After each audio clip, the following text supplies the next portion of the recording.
ključna stvar je zahteva, da se jutri ne sprejema nobenih odločitev na tem srečanju med slovenskim in hrvaškim zunanjim ministrom. Gre namreč za to, da se očitno nadaljuje poskus, da se sprejme izjemno škodljiva in sporna izhodišča za morebitno razsojanje pred mednarodnim sodiščem. Opozorili smo dr. Rupla, zunanjega ministra, naj tega ne počne, naj zaustavi stvari.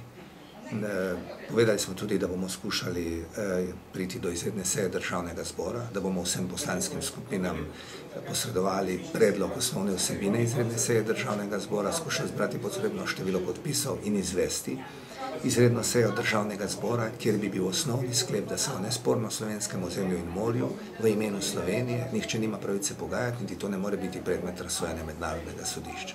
Torej upamo, da jutri ne bo prišlo do kakšnih nepopravljivih napak. Bojimo se, da bi se kaj takega zgodilo. Očitno se delajo določene stvari pod mizo, očitno se delajo določene stvari jasno v škodo Slovenije.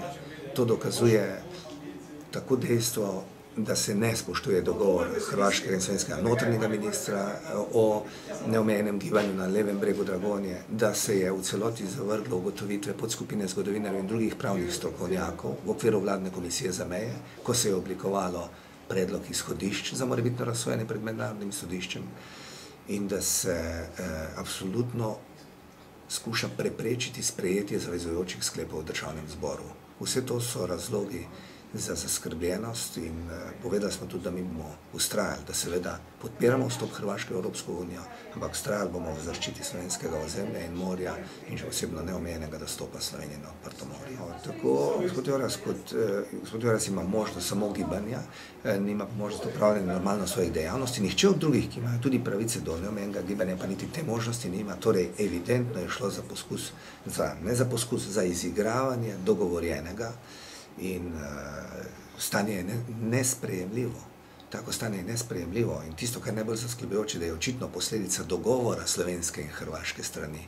Ne hrvaških enostranske poteze, ko gre za izvajanje dogovora med slovenskim in hrvaškim notranjim ministrom, ampak očitno je šlo za neko dogovorjeno potezo, kar je posebno zaskrbljujoče.